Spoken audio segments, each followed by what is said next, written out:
जय गुरु जी संगत जी। संगत जी, गुरु जी के डिवाइन कॉल सत्संग प्लेटफॉर्म में आप सभी गुरु परिवार का हार्दिक स्वागत है। शुक्राना गुरु जी महाराज का कि उन्होंने ये सेवा मुझे बख्शी कि मैं आप सभी गुरु परिवार के समीप आके गुरु जी के कल्याण महिमा अनुभव का वर्णन कर पा रही हूँ। अनंतम शुक्राना मेरे गुरु जी महाराज का।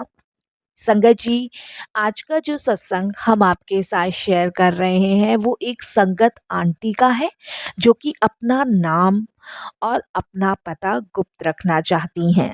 ये सत्संग हमें मेल के माध्यम से प्राप्त हुआ है। बहुत ही प्यारा सत्संग है, ब्लेसिंगफुल सत्संग है। सभी गुरु परिवार से मेरी हाथ जोड़ के विनती है कि सत्संग को अंत तक सुने, ध्यान से सुने, पूरा सुने। ये मैं हर सत्संग में सभी से रिक्वेस्ट करती हूँ। उसका कारण यही है संगत जी कि सत्संग ही एक ऐसा माध्यम है जिससे हमारे ना जाने कितने सारे दुख दर्द कष्ट खत्म होते हैं, कितनी ब्लेसिंग्स गुरु जी की प्राप्त होती है। और सबसे बड़ी बात संगत जी, जब सत्संग हम करते हैं तो गुरुजी हमेशा से कहते आए हैं सत्संग करने वाले का भी कल्याण, सत्संग सुनने वाले का भी कल्याण, दोनों का कल्याण है। और संगत जी, जब हम सत्संग सुनते हैं या करते हैं उस दोनों समय गुरुजी साक्षात विराजमान होते हैं। कौन सी दृष्टि, कौन सी कृपा गुरुजी की हम संगतों पे पड़ जाए, कुछ नहीं कहा जा सकता। इसीलिए संगत जी, हमें सत्संग को अंत तक सुनना चाहिए, ध्यान से सुनना चाहिए और गुरुजी की ब्लेसिंग्स प्राप्त करनी चाहिए। अगर संगत जी आप भी अपने सत्संग अनुभव हम सभी के साथ शेयर करना चाहते हैं तो हिंदी में साफ राइटिंग में अपना सत्संग लिख कर हमारी जीमेल आईडी पर सेंड कर सकते हैं, ताकि आपके द्वारा सुनाए गए सत्संग से जो भी गुरुजी महाराज की नई जुड़ने वाली संगत है उन्हें गुरुजी के कल्याण महिमा अनुभव के बारे में ज़्यादा से ज़्यादा पता चले। और सत्संग अगर आपको पसंद आए तो आप उसको लाइक कीजिए, सब्सक्राइब कीजिए, ज़्यादा से ज़्यादा संगत में शेयर कीजिएगा, बेल आइकन दबाना बिल्कुल ना भूलिएगा। जब भी कोई लेटेस्ट सत्संग आएगा उसका नोटिफिकेशन सबसे पहले आपके पास आएगा। तो चलिए संगत जी, चलते हैं गुरुजी महाराज के सत्संग की ओर। सत्संग शुरू करने से पहले करते हैं गुरुजी का मंत्र जाप।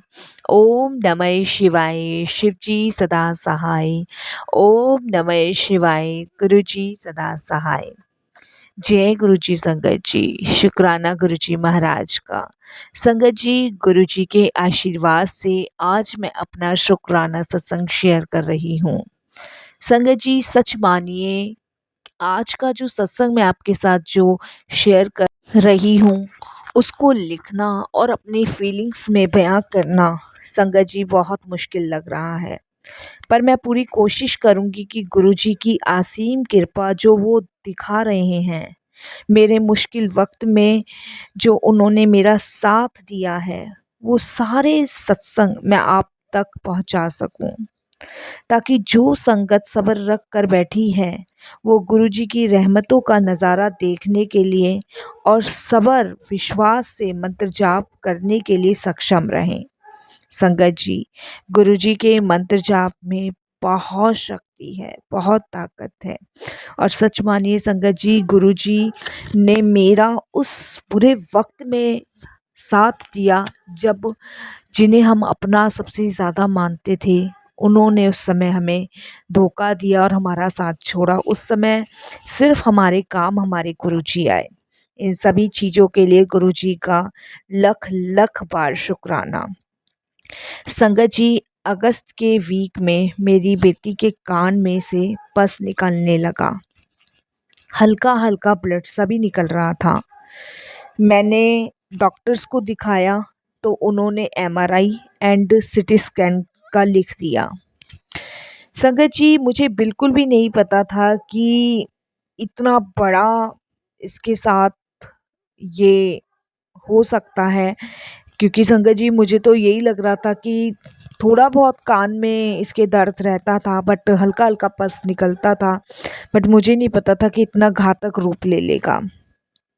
और मैं बिल्कुल निश्चिंत थी। मुझे लगा कि शायद थोड़ा बहुत डॉक्टर दवाई वगैरह लिखेगा और ठीक हो जाएगा।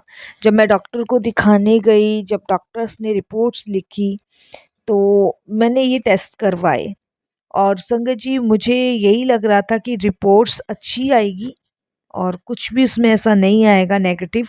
बाकी डॉक्टर का क्या है, डॉक्टर को तो पैसे बनाने हैं और डॉक्टर लिख ही देता है।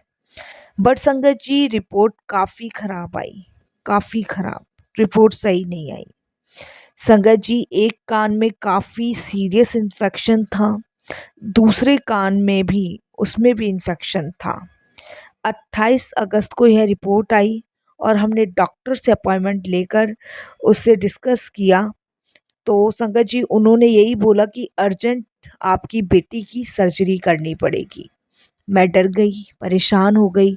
इधर मेरे हस्बैंड भी थोड़ा-सा घबरा गए कि सर्जरी करनी पड़ेगी, क्योंकि संगत जी कुछ समय से गुरुजी के मुझे मैसेज आ रहे थे कि तेरे बच्चे पर कोई बुरी बीमारी का साया मंडरा रहा है। पर मैंने इतना ईज़िली नहीं लिया था और हल्का-सा मेरी बेटी के कान में दर्द हुआ, पर मुझे नहीं पता था कि इतना बड़ा उसके साथ ये सब कुछ हो जाएगा, मैंने सोचा नहीं था। संगत जी जब डॉक्टर्स ने बोला कि अर्जेंट सर्जरी करनी पड़ेगी लेफ़्ट ईयर की और बाद में राइट ईयर की, यानी कि एक कान की और फिर दूसरे कान की सर्जरी होगी। संगत जी उस दिन मैंने अपने आप को बहुत ज़्यादा मजबूत फ़ील किया, क्योंकि पिछले 2 महीने से समर हॉलीडेज़ थी और सितंबर में जब काम शुरू हुआ तो 1 दिन पहले पता चला कि हमें सर्जरी करवानी है। क्योंकि संगत जी मैं एक टीचर हूँ और उससे पहले छुट्टियाँ थी और जब मुझे ये पता चला कि स्कूल शुरू होने वाले हैं, उससे 1 दिन पहले ही डॉक्टर ने सर्जरी करवाने को कही थी। अब संगत जी मैंने ये सोचा कि मैं किस मुँह से स्कूल में बोलूँगी कि मुझे 1 महीने की छुट्टी चाहिए, क्योंकि यह सर्जरी संगत जी हमें इंडिया में करवानी थी। और संगत जी कनाडा से दिल्ली आने के लिए पूरा 1 महीना तो चाहिए था, क्योंकि दोनों कानों की सर्जरी होनी थी। तो डॉक्टर ने बोला था इतना टाइम तो लग जाएगा, इससे कम टाइम नहीं लगेगा।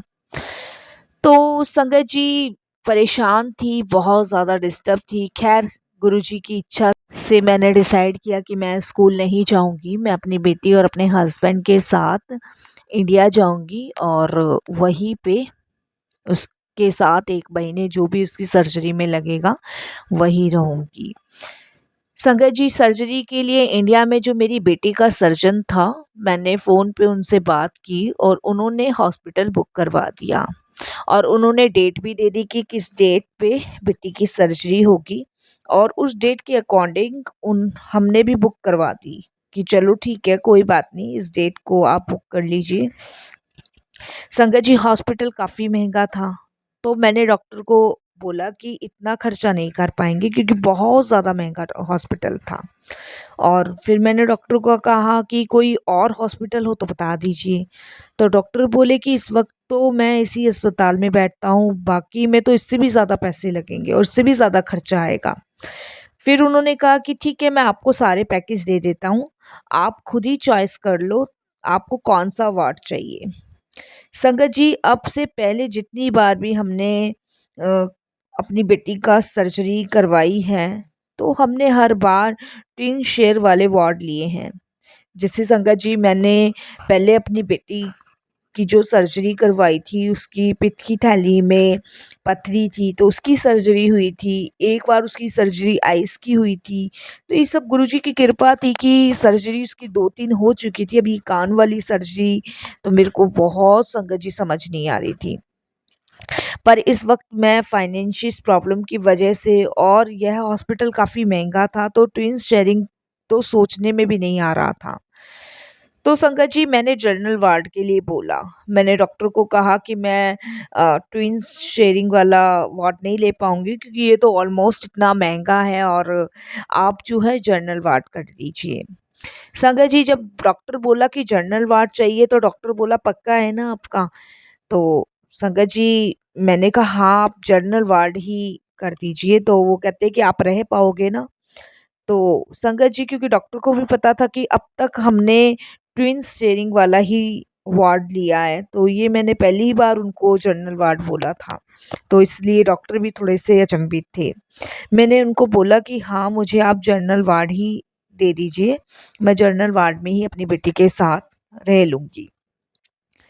पर फिर भी उनसे मैंने पूछा कि कितने पेशेंट होंगे जनरल वार्ड में, क्योंकि वो संगत जी आज तक मैंने जैसे बताया कि कभी भी मैं जनरल वार्ड में नहीं रही हूँ, ट्विन्स शेयरिंग वाले वार्ड में ही रही हूँ कि एक पेशेंट और एक पेशेंट मेरा हो, एक पेशेंट और कोई हो तो बस। तो डॉक्टर मुझे कहता है कि जनरल वार्ड में इस अस्पताल में कम से कम 6 पेशेंट होते हैं एक वार्ड के अंदर। तो मैंने कहा कि ठीक है, आप कर दो। तो संगत जी पैसों का, रहने का इंतज़ाम भी मैंने कर लिया था। तो सब कुछ हो गया था गुरुजी की कृपा से। तो पर वो कहते हैं ना कि गुरुजी को तो कुछ और ही मंज़ूर होता है, हमारी प्लानिंग से आगे गुरुजी की प्लानिंग होती है। संगत जी गुरुजी की ऐसी कृपा हुई कि वह डॉक्टर बोले हमें कि मैं पूरी कोशिश करूँगा कि आपको जनरल वार्ड के खर्चे से ही मैं आपको अपग्रेड करा दूँ, जहाँ पे सिर्फ़ 4 पेशेंट होंगे। लेकिन उन्होंने पक्का नहीं बोला, सिर्फ़ 90% बोला, क्योंकि उन्होंने कहा था कि एक वार्ड में 6 पेशेंट होते तो मैं कोशिश करूँगा कि ऐसा वार्ड आपको दिलवाऊँ जहाँ पे सिर्फ़ 4 पेशेंट होंगे।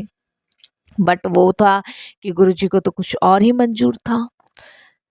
तो वो मुझे कहने लगे कि आप परेशान ना होना, मैं कोशिश करूँगा कि 4 बेड के ही पेशेंट का आपको वार्ड दिलाऊँ। चिंता तो हमें बहुत थी, लेकिन फिर भी मन में सुकून था कि चलो रहने का और ऑपरेशन के खर्चे का इंतज़ाम हो गया है। क्योंकि संगत जी दवाइयाँ बहुत महँगी थी, वार्ड का खर्चा बहुत महँगा था, हॉस्पिटल बहुत महँगा था, तो वो बजट से बाहर था और इतना संगत जी अफ़ोर्ड हम नहीं कर पा रहे थे। और इधर संगत जी हमने टिकट का भी इंतज़ाम कर लिया था और हमारी टिकट भी हो गई थी। डॉक्टर्स भी बहुत अच्छे हैं वहाँ के इंडिया के, तो हमने यही सोचा था कि इंडिया में ही बेटी की सर्जरी करवाएँगे। लेकिन गुरुजी को तो कुछ और ही हमें दिखाना था, उन्हें तो कुछ और ही मंज़ूर था। वो कहते हैं ना संगत जी कि हमारी सोच से कहीं ज़्यादा आगे प्लानिंग गुरुजी की होती है। संगत जी एक दिन के बाद हमें पता चला कि पैसों का, रहने का इंतज़ाम टूट गया है। क्योंकि संगत जी जहाँ से हमने इंतज़ाम किया था पैसे के लिए, उन्होंने देने से मना कर दिया। जबकि संगत जी डॉक्टर बुकिंग करा चुके थे, फ्लाइट की टिकट हो चुकी थी, लेकिन ऑपरेशन का खर्चा, रहने का इंतज़ाम एकदम से कैंसल हो गया। मैं और मेरे हस्बैंड एकदम से उदास हो गए, क्योंकि संगत जी जिनसे हम पैसे ले रहे थे, उन्होंने मना कर दिया और हम चिंता में आ गए कि अब कैसे करेंगे। मैं बहुत रोई। मेरे हस्बैंड ने बोला कुछ ना कुछ होगा, कुछ ना कुछ इंतज़ाम ज़रूर होगा, तुम चिंता मत करो। पर संगत जी मुझे पता था कि अब कुछ नहीं हो पाएगा, क्योंकि संगत जी जिनसे उम्मीद थी पैसे देने की, उन्होंने साफ क्लियर मना कर दिया। और मैं एकदम से संगत जी इतना रोई, इतना परेशान हुई कि अब कैसे मैं बेटी की सर्जरी कराऊंगी, कैसे मैं इंडिया लेके जाऊंगी। मैं बहुत रोई संगत जी, बहुत रोई। और मैं गुरुजी को बोली, गुरुजी आपने तो चारों रास्ते बंद कर दिए, क्या आप नहीं चाहते कि मेरी बेटी का इलाज हो, वो ऐसे ही रहे। संगत जी मैंने गुरुजी को कहा कि हम आपको इतना मानते हैं और आपने चारों दरवाजे बंद कर दिए। क्या आप यह बोलना चाह रहे हैं कि नहीं, छोड़ दो अपनी बेटी को ऐसे ही मरने के लिए? गुरुजी से बात भी कर रही थी और रो भी रही थी। यही करती जा रही थी। मैंने कहा ना संगत जी इंसान है, और जब हमारे काम बनते हैं तो हम गुरुजी गुरुजी करते हैं, और जब हमारा काम नहीं बनता तो हम गुरुजी से लड़ने लग जाते हैं, शिकायत करने लग जाते हैं। हम इतने स्वार्थी होते हैं संगत जी। और चुपचाप से संगत जी जाके सोफे पे बैठ गई, शांति से बैठ गई। मेरे हस्बैंड ने बोला कि चिंता मत करो, कुछ ना कुछ रास्ता निकल आएगा। और मैंने उनको बोला कि अब कुछ नहीं होगा, चारों रास्ते बंद है, कहाँ से रास्ता निकल आएगा। टिकट हो चुकी है, हॉस्पिटल बुक हो चुका है, वार्ड बुक हो चुका है, डॉक्टर्स बुक हो चुके हैं, अब पैसों का इंतज़ाम कहाँ से होगा। और पैसों का इंतज़ाम जिससे उम्मीद थी, उन्होंने मना कर दिया। संगत जी फिर हमने हॉस्पिटल में जो हमें वार्ड मिला था, उसको हमने कैंसल कराने की सोची, और हमने ये सोचा कि सब कुछ कैंसल करा दें, नहीं हम इंडिया जाएँगे। और बस यही मैं संगत जी रोते-रोते बोल ही जा रही थी। मेरे हस्बैंड मुझे बार-बार यही समझा रहे थे, तुम चिंता मत करो, कुछ ना कुछ गुरुजी रास्ता ज़रूर निकालेंगे। फिर हमने संगत जी पेइंग गेस्ट हाउस देखना शुरू किया मुंबई में। लेकिन क्योंकि हम वहाँ के रहने वाले नहीं थे तो बहुत ही मुश्किल लग रहा था। यहाँ से बैठ के ढूँढना और आखिर 2 दिन तक ढूँढते रहे, लेकिन नहीं मिला, बिल्कुल भी नहीं मिला संगत जी। एक तरफ से मैं पेइंग गेस्ट हाउस ढूँढ रही थी कि कहीं रहने को मिल जाए 1 महीने के लिए, दूसरी तरफ मेरे हस्बैंड पैसों का इंतज़ाम करने में लग रहे थे।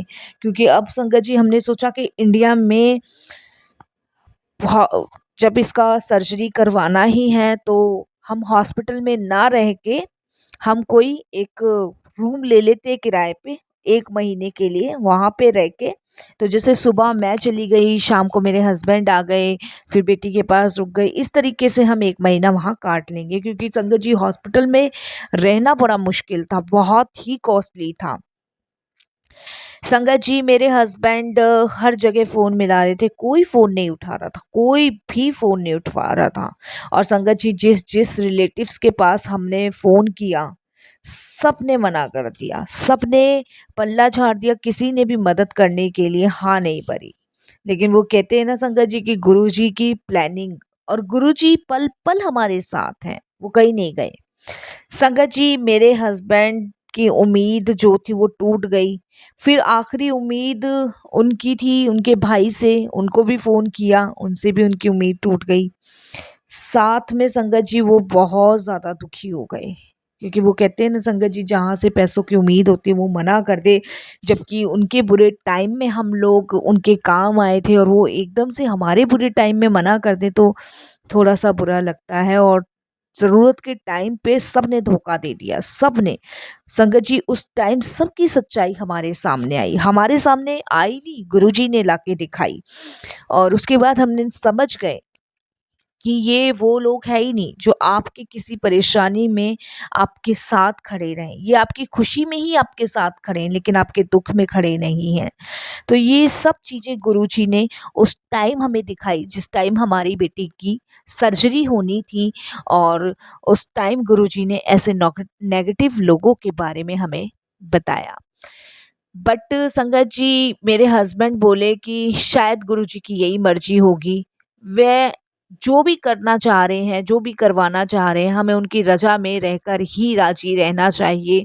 और आगे गुरुजी की मर्ज़ी है, जो गुरुजी करेंगे, जो गुरुजी करवाएँगे, वो उनकी इच्छा से ही होगा। और अगर गुरुजी ने सर्जरी करवानी है, तो वो बंदोबस्त ज़रूर करवाएँगे, कहीं न कहीं से ज़रूर करवाएँगे, बाकी सब उनकी मर्ज़ी है। हमें सिर्फ़ चुपचाप से उनकी रज़ा में राज़ी रहना चाहिए। मेरे हस्बैंड ने मुझे बहुत समझाया और उसके बाद मैंने गुरुजी से माफ़ी माँगी। मैंने कहा गुरुजी मैं बच्चे के प्यार में इतनी बह गई थी कि मैं भूल गई कि सब करता-धरता तो आप ही हो और मैं आपसे ही सवाल-जवाब कर रही हूँ। तो मैंने गुरुजी से माफ़ी माँगी और संगत जी हम चुप करके घर में बैठ गए। संगत जी 7 सितंबर की बुकिंग थी हमारी और 4 तारीख तक कोई इंतज़ाम नहीं था हमारे पास, कोई भी इंतज़ाम, 1 रुपए का भी नहीं। और हमने इधर बेटी के कान में बहुत दर्द था, पस निकल रहा था, ब्लड और बढ़ता चला जा रहा था, पर हमारे पास कोई इंतज़ाम नहीं था, सब गुरुजी के ऊपर छोड़ दिया था। संगत जी 5 तारीख को मेरे हस्बैंड के एक्स बॉस का फ़ोन आता है। मेरे हस्बैंड उनके पास 2007 में काम कर चुके थे, तो उनका फ़ोन अचानक से हमारे पास आता है। तो मेरे हस्बैंड को संगत जी ऐसी हाल-चाल पूछने के लिए फ़ोन करने लगे, जबकि संगत जी आज तक इतने टाइम उनका फ़ोन नहीं आया। 2007 में जब मेरे हस्बैंड जॉब करते थे, जब से अब तक उनका फ़ोन नहीं आया। और अचानक से उनका फ़ोन जब हमारे पास आया, तो हाल-चाल पूछने लगे। जब मेरे हस्बैंड ने मेरी बेटी के बारे में उनको बताया, तो उनको बड़ा अफ़सोस हुआ। तो मेरे हस्बैंड ने अचानक से पूछा कि सर आप हमारे लिए कोई पेइंग गेस्ट हाउस ढूँढ सकते हैं? तो एकदम से वो बोलते हैं कि पेन गेस्ट हाउस ढूँढने की क्या ज़रूरत है? मेरा फ्लैट खाली पड़ा है बॉम्बे में, आप आके वहाँ रह लो। तो मेरे हस्बैंड उनसे एड्रेस पूछने लगे, तो मेरे हस्बैंड से उनके एक्स बॉस पूछते हैं कि तुम एक काम करना, जब तुम बॉम्बे आ जाओ तो मुझे कॉल कर देना, मेरा ड्राइवर आके तुम्हें वहाँ छोड़ देगा और जो भी तुम्हारी ज़रूरत की चीज़ होगी वो मेरा ड्राइवर तुम्हें लाके दे देगा। तो संगत जी जय गुरुजी, शुक्राना गुरुजी। तो बॉस ने उनके कहा कि बस तुम्हें उस घर की सफाई करनी पड़ेगी और जो भी ज़रूरत का सामान होगा बता देना, ड्राइवर ला के दे देगा। ये भी संगत जी गुरुजी की मर्ज़ी थी। देखिए 2007 में मेरे हस्बैंड बॉम्बे में अपने एक्स बॉस के यहाँ काम करते थे। अचानक उनका फ़ोन आना और फ्लैट देना, और संगत जी उसके बाद अचानक से मेरे हस्बैंड उनसे बोलते हैं कि सर थोड़ा-सा पैसों का इंतज़ाम भी हो जाएगा तो आपकी बड़ी मेहरबानी होगी, क्योंकि आपको पता है कि हॉस्पिटल में बहुत खर्चा है। तो मेरे हस्बैंड कहते हैं कि सर मैं धीरे-धीरे, धीरे-धीरे आपके जो भी पैसे लगेंगे वो मैं आपको दे दूँगा, या फिर मैं आपका कोई एक्स्ट्रा काम करके दे दूँगा। इस तरीके से मेरे हस्बैंड कहते हैं। तो संगत जी वो एकदम से बोलते हैं कि तुम चिंता मत करो, जितना भी खर्चा आएगा मैं वो खर्चा पे कर दूँगा हॉस्पिटल का, तुम चिंता मत करो। संगत जी मेरे हस्बैंड ने उनको पूरी कोशिश करी बताने की कि खर्चा बहुत ज़्यादा है, लेकिन वो मौका नहीं दे रहे थे बोलने का। सिर्फ़ बोल रहे थे, जितना भी खर्चा आएगा मैं दे दूँगा। तुम मुझे जो भी अमाउंट हॉस्पिटल के खर्चे का होगा वो मुझे बता देना। तो ये भी गुरुजी ने इंतज़ाम करवाया, नहीं तो संगत जी ऐसे कौन बोल सकता है। आप सोचिए इतना टाइम 2024 चल रहा है और 2007 में मेरे हस्बैंड उनके यहाँ जॉब करते थे और उसके बाद हम कनाडा शिफ्ट हो गए थे। तो उसके बाद से ये सब तो गुरुजी ही करवा सकते, नहीं अचानक से कौन बॉस किसको फ़ोन कर रहा है। तो ये सब गुरुजी की इच्छा से, गुरुजी की प्लानिंग से हुआ। संगत जी मैं आपको बता नहीं सकती हूँ शब्दों में कि उस वक्त हम क्या महसूस कर रहे थे कि ये गुरुजी क्या दिखाना चाह रहे हैं। पहले जो बंदोबस्त हमने किया था उसे गुरुजी ने कैंसल करा दिया, और शायद हमें ये दिखाया कि तुम कुछ भी प्लान नहीं कर सकते। तुम चाहे कितना भी इंतज़ाम कर लो, लेकिन होगा वही जो मैं चाहता हूँ, मैं चाहूँगा। तुम किधर से भी कुछ भी लो, लेकिन होना वही है जो मेरे को सही लगेगा। तो गुरुजी ने ये उस टाइम हमें समझाया। हमें यह गुरुजी की जो असीम कृपा थी हजम नहीं हो रही थी। हमें बस यही लग रहा था कि गुरुजी ने क्या दिखाया है, क्या करवाया है, ये कैसे हो गया। 7th को हम इंडिया पहुंच गए, और संगत जी जब हम 7th को इंडिया पहुंचे तो हम सुबह के करीबन 7 साढ़े 7 के आसपास पहुंच गए थे। तो संगत जी वहाँ पे हमें गुरुजी के सत्संग में जाने का मौका भी मिला, और संगत जी उस टाइम मैं, मेरे हस्बैंड अपनी बेटी को लेके बड़े मंदिर भी गए, क्योंकि ऑपरेशन संगत जी नेक्स्ट डे था। और संगत जी वहाँ मन में बहुत शांति मिली, सुकून मिला, और सत्संग में भी हम लोग बैठे, बहुत आनंद आ रहा था, मन में कुछ भी नहीं आ रहा था। संगत जी बहुत अच्छा लग रहा था।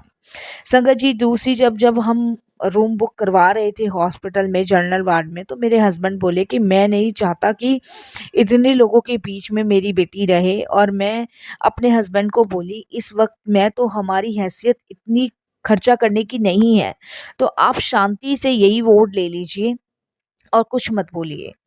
संगत जी हमें महसूस ही नहीं होता कि गुरुजी हर वक्त हर पल हमारे साथ मौजूद हैं। हम क्या बोल रहे हैं वह सब सुन रहे हैं।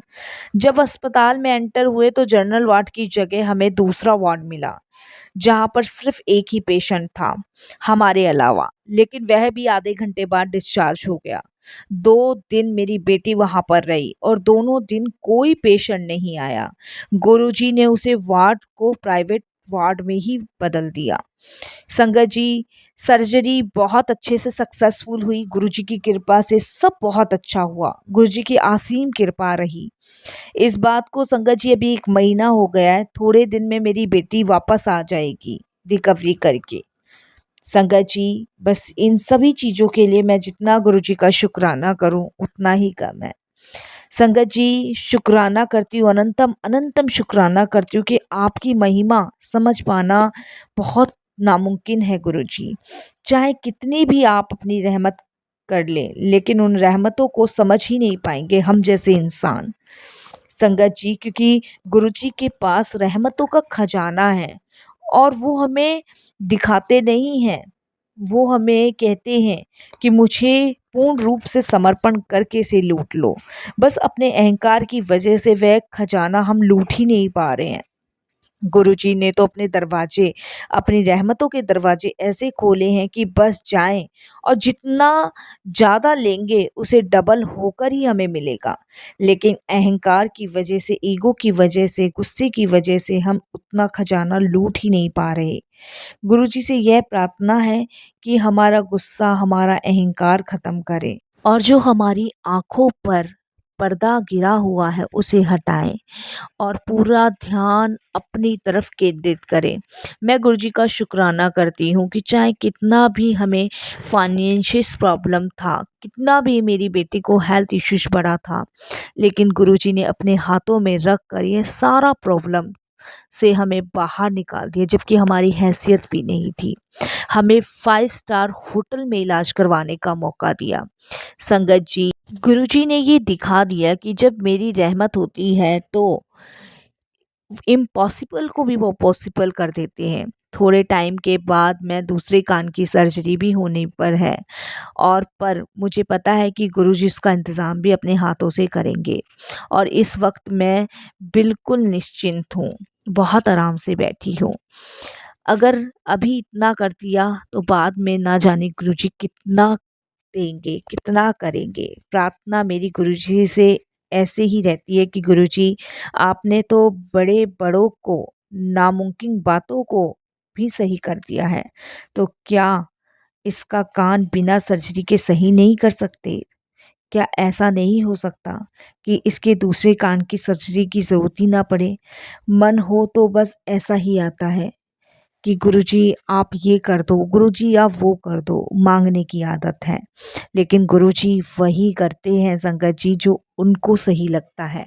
अभी मेरी बेटी की एक कान की सर्जरी हुई है, अभी दूसरे कान की सर्जरी होना बाकी है। मुझे विश्वास है कि गुरुजी दूसरे कान की सर्जरी भी अपने हिसाब से करवाएंगे जो उनको सही लगेगा। बस मैं अनंतम शुक्राना करती हूँ गुरुजी का कि मैं हॉस्पिटल में बैठे बैठे ही ये अपना सत्संग शेयर कर पा रही हूँ। अनंतम शुक्राना। फिर गुरुजी की आज्ञा होगी तो बहुत जल्द मैं अपना दूसरा सत्संग भी शेयर करूँगी। वाणी को विराम देती हूँ और गुरुजी से अरदास करती हूँ, ऐसे ही आप लगाए रखना अपने चरण कमलों से। ओम नमः शिवाय। शिव जी सदा सहाय। ओम नमः शिवाय। गुरुजी सदा सहाय। अनंतम अनंतम शुक्राना गुरुजी।